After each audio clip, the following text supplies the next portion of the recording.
Hi അസ്സലാമു അലൈക്കും, welcome back. അപ്പോൾ ഇന്നത്തെ നമ്മുടെ ഒരു കിഡിലും വെറൈറ്റി റെസിപ്പിയാണ് കേട്ടോ. നമ്മുടെ കണ്ണൂരിൻ്റെ അഹങ്കാരം എന്നറിയപ്പെടുന്ന ലൊട്ടയും കച്ചും. അപ്പോൾ കണ്ണൂർ ജില്ലയിൽ എല്ലാവരുടെയും ഈ ഒരു റെസിപ്പി ഇല്ല കേട്ടോ. ചില കടകളിൽ ഭയങ്കര ഫേമസ് ആയിട്ട് കിട്ടുന്ന ഒരു ഐറ്റമാണ് ഈ ലൊട്ടയും കച്ചും എന്ന് പറയുന്നത്. പ്രത്യേകിച്ചും കണ്ണൂർ സിറ്റി ഭാഗങ്ങളിലൊക്കെ ആബിദ്ഖാൻ്റെ ഷോപ്പ് എന്നൊക്കെ പറഞ്ഞിട്ട് നിങ്ങൾ ന്യൂസിലൊക്കെ ഒരുപാട് കേട്ടിട്ടുണ്ടാവും. അപ്പോൾ ഇന്ന് നമ്മുടെ റെസിപ്പി എന്ന് പറയുന്നത് ലൊട്ടയും കച്ചുമാണ് കേട്ടോ. സിമ്പിളായിട്ടുള്ള റെസിപ്പിയാണ്. എല്ലാവരുടെയും വീട്ടിൽ സ്ഥിരമായിട്ടുള്ള കുറച്ച് ഐറ്റംസ് വെച്ചിട്ട് ഉണ്ടാക്കാൻ പറ്റുന്നതേ ഉള്ളൂ. അപ്പോൾ നമുക്ക് വീഡിയോയിലേക്ക് പോകാമല്ലോ.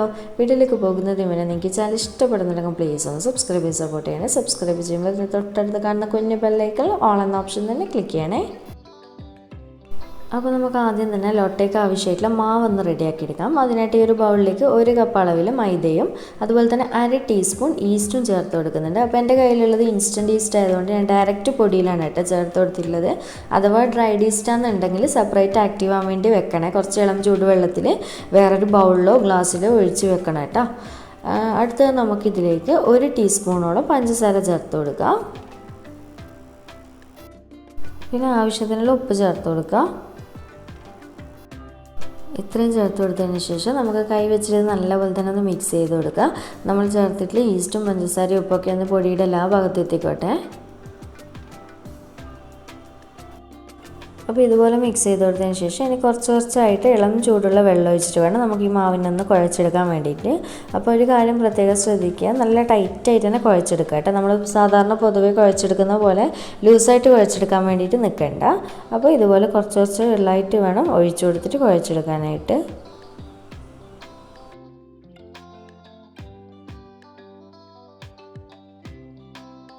അപ്പോൾ ഇത്രയും മതി കേട്ടോ. ഈ ഒരു രീതിക്ക് കുഴച്ചെടുക്കുക. ഇതിപ്പോൾ ഓവർ ലൂസ് ആവാതെ നല്ല പാകത്തിനായിട്ടാണ് കേട്ടോ കുഴച്ചെടുക്കൽ. ഇതുപോലെ മതി. ഇനി നമുക്ക് കുറച്ചൊന്ന് ഓയിൽ കയ്യിൽ എടുത്തിട്ട് ഇതുപോലെ ബൗളിൻ്റെ സൈഡിലും അതുപോലെ തന്നെ നമ്മുടെ മാവിലും ഡ്രൈ ആവാതിരിക്കാൻ വേണ്ടിയിട്ടാണ് കേട്ടോ ഇങ്ങനെ തടവി കൊടുക്കുക നല്ലപോലെ. ഇതിന് ശേഷം നല്ല എയർ ടൈറ്റ് ആയിട്ടുള്ള അടപ്പുണ്ടെന്നുണ്ടെങ്കിൽ അങ്ങനെ അടച്ച് വെക്കുക. അല്ലെങ്കിൽ ഒരു ക്ലിംഗ് റാപ്പോ എന്തെങ്കിലും വെച്ചിട്ട് നല്ലപോലെ ഒന്ന് കവർ ചെയ്ത് വെച്ച് കൊടുക്കുക കേട്ടോ. ചുരുങ്ങിയത് 1 മണിക്കൂർ അത്രയും വേണ്ടുള്ളൂ. പിന്നെ ക്ലൈമറ്റിനനുസരിച്ച് ചെറിയ വ്യത്യാസം വരും കേട്ടോ. അതുപോലെ തന്നെ നമ്മുടെ കുബൂസിൻ്റെ മാവൊക്കെ പൊങ്ങി കിട്ടുന്ന പോലെ ഡബിളായിട്ട് പൊങ്ങുന്നവരെ വെയിറ്റ് ചെയ്യേണ്ട ആവശ്യമൊന്നുമില്ല. ഒരു 1/4 മണിക്കൂറൊക്കെ കഴിയുമ്പോൾ സമയമായി കഴിഞ്ഞാൽ നിങ്ങൾക്ക് അത് എടുത്തിട്ട് ഫ്രൈ ചെയ്തെടുക്കാം കേട്ടോ.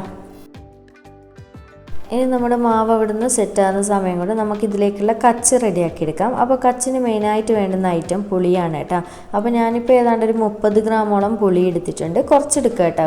ഒരു വലുപ്പമുള്ള ചെറുനാരങ്ങയുടെ വലുപ്പത്തിനനുസരിച്ചിട്ട് എടുക്കുക. എന്നിട്ട് നല്ലപോലെ കൈ വെച്ച് ഇതുപോലെ ഞെരടി എടുക്കുക. നന്നായിട്ട് പിഴിഞ്ഞെടുക്കണം. ഇതുപോലെ നന്നായിട്ട് പുളി പിഴിഞ്ഞെടുത്തതിന് ശേഷം വേറൊരു ബൗളിലേക്ക് നല്ലപോലെ അരിച്ചെടുക്കുക. അല്ലെങ്കിൽ കൈ വെച്ചിട്ട് പിഴിഞ്ഞിട്ട് അരിച്ചെടുത്താലും മതി, കുഴപ്പമൊന്നുമില്ല. അതൊക്കെ നിങ്ങളുടെ സൗകര്യത്തിനനുസരിച്ച് നോക്കിയിട്ട് ചെയ്യുക കേട്ടോ.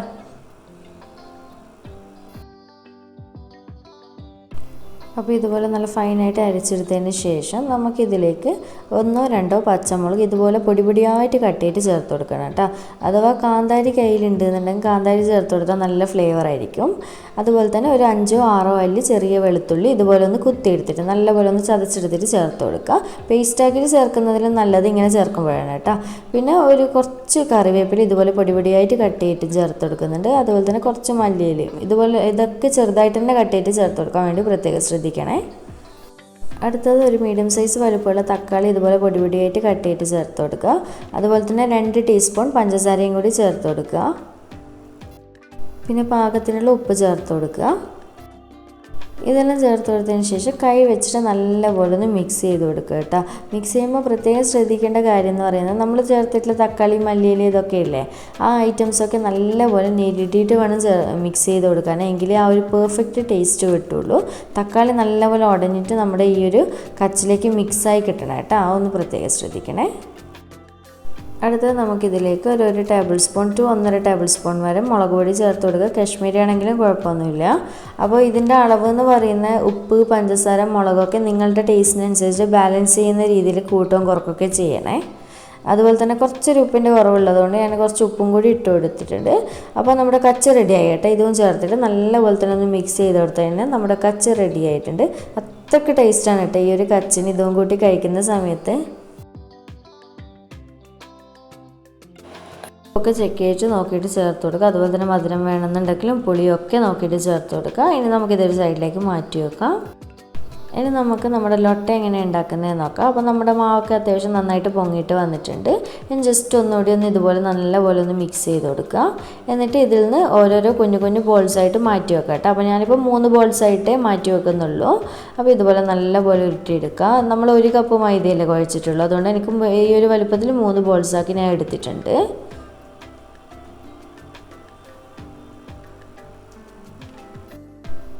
ഇനി നമുക്ക് ഓരോരോ ബോൾസ് എടുത്തിട്ട് ഇതുപോലെ ഞാൻ ചെയ്ത് കൊടുക്കുന്ന പോലെ ചെയ്ത് കൊടുക്കുക കേട്ടോ. അപ്പോൾ നിങ്ങൾക്ക് കൗണ്ടർ ടോപ്പിൽ വെച്ചിട്ട് ഇതുപോലെ റോൾ ചെയ്തെടുക്കാൻ പറ്റുകയാണെങ്കിൽ അങ്ങനെ ചെയ്ത് കൊടുക്കുക. കുറച്ച് പൊടിയൊക്കെ ഇട്ട് കൊടുത്തിട്ട് അല്ലെങ്കിൽ കൈ വെച്ചിട്ട് ജസ്റ്റ് ഒന്ന് ഇതുപോലെ നന്നായിട്ട് റോൾ ചെയ്ത് കൊടുക്കുക. സിമ്പിളായിട്ട് കഴിയും കേട്ടോ, പെട്ടെന്ന്.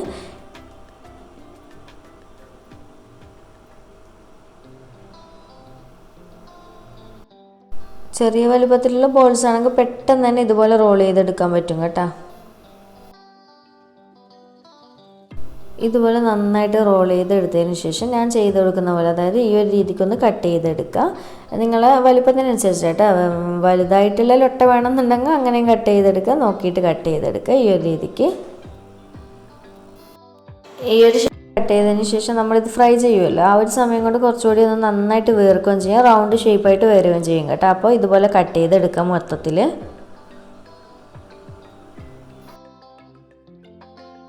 അപ്പോൾ മുഴുവൻ ലൊട്ടയും കട്ട് ചെയ്തതിന് ശേഷം ഞാൻ ഇത് ഫ്രൈ ചെയ്യാൻ വേണ്ടി പോവാണ്. അപ്പോൾ ഞാനിവിടെ ഒരു ചീനച്ചട്ടിയിൽ നല്ലപോലെ എണ്ണ ചൂടാൻ വേണ്ടി വെച്ചിട്ടുണ്ടായിരുന്നു. അപ്പോൾ ഒരു മീഡിയം ചൂടായതിന് ശേഷം ഫ്ലെയിം നന്നായിട്ട് കുറച്ച് വെച്ചിട്ട് വേണം നമ്മൾ ഈ ലൊട്ട കട്ട് ചെയ്തത് ഓരോന്നായിട്ട് ഇട്ട് കൊടുക്കാൻ. അപ്പോൾ എത്രയാണോ നിങ്ങളുടെ പാനിൽ കൊള്ളുന്നത് അതിനനുസരിച്ച് നോക്കിയിട്ട് ഇട്ട് കൊടുക്കാം. കാരണം പെട്ടെന്ന് തന്നെ നിങ്ങൾക്ക് തീ കൂട്ടി ഓവർ ഹീറ്റുള്ള ഓയിലൊക്കെ ആണെങ്കിൽ പെട്ടെന്ന് തന്നെ ഉൾഭാഗമൊന്നും വേവാതെ പുറമേ ക്രിസ്പി ആവാതെ പെട്ടെന്ന് കരിഞ്ഞു പോകാൻ ചാൻസ് ഉണ്ട് കേട്ടോ. അതുകൊണ്ടാണ് ഞാൻ ഫ്ലെയിം നന്നായിട്ട് കുറച്ച് വെക്കാൻ പറയുന്നത്. അപ്പോൾ ഫ്ലെയിം കുറച്ച് വെച്ചിട്ട് നല്ലപോലെ ഇത് തിരിച്ചും മറിച്ചൊക്കെ ഇട്ടിട്ട് നല്ല ക്രിസ്പി ആയിട്ട് എടുക്കണം കേട്ടോ, എങ്കിലേ ആ ഒരു പെർഫെക്റ്റ് ടേസ്റ്റ് കിട്ടുള്ളൂ. അപ്പോൾ ഇപ്പോൾ നിങ്ങൾക്ക് കാണുമ്പോൾ തന്നെ മനസ്സിലാവും നല്ലപോലെ വീർത്ത് വരുന്നില്ല പെട്ടെന്ന് തന്നെ.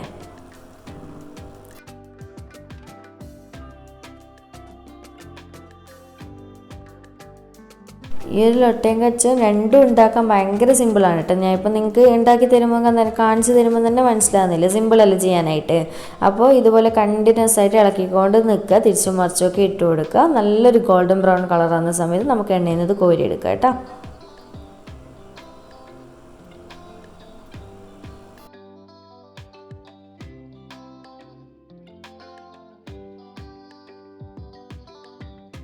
അപ്പോൾ ഇത്രയും മതി, നല്ലപോലെ ക്രിസ്പിയൊക്കെ ആയിട്ടുണ്ട്. ഈ ഒരു കളറാകുന്ന സമയത്ത് നമുക്കിത് എണ്ണയിൽ നിന്ന് കോരിയെടുക്കാം. അപ്പോൾ ഫ്ലെയിം കുറച്ച് വെച്ചിട്ട് തന്നെ ഇത് ചുട്ടെടുക്കുക കേട്ടോ, എങ്കിലേ നല്ല ക്രിസ്പി ആയിട്ട് കിട്ടുള്ളൂ. അല്ലെങ്കിൽ ഉൾഭാഗവും പുറം ഭാഗവും എല്ലാം സോഫ്റ്റായി പോകും കേട്ടോ. അങ്ങനെ നമ്മുടെ ലൊട്ടയും ഫ്രൈ ചെയ്തെടുത്ത് കച്ചും റെഡിയാക്കി വെച്ചിട്ടുണ്ട്. ഇനി ഇതിന് മുകളിലായിട്ട് കുറച്ചൊന്ന് ഉപ്പ് ഇതുപോലെ അവിടെ ഇവിടെയൊക്കെ ആയിട്ട് ഇട്ട് കൊടുക്കുക. അതുപോലെ തന്നെ കുറച്ച് മുളക് പൊടി ഇതുപോലെ നല്ലപോലെ വിതറി കൊടുക്കുക. നല്ല ടേസ്റ്റാണ് കേട്ടോ ഇങ്ങനെ ചെയ്യുന്ന സമയത്ത്. ഇത് രണ്ടും ഇഷ്ടമില്ലാത്തവരാണെങ്കിൽ സ്കിപ്പ് ചെയ്തോളൂ.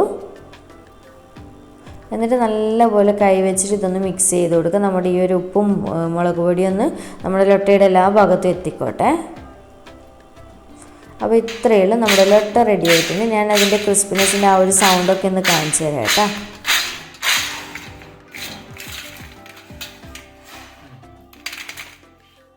അപ്പോൾ ഇത്രയും നമ്മുടെ ലൊട്ടയും കച്ചും റെഡി ആയിട്ടുണ്ട്. സിമ്പിൾ റെസിപ്പി അല്ല, എല്ലാവർക്കും ചെയ്യാൻ പറ്റുന്നതേയും വീട്ടിലുള്ള ഇൻഗ്രീഡിയൻസ് മാത്രമേ ഇതിന് വേണ്ടുള്ളൂ.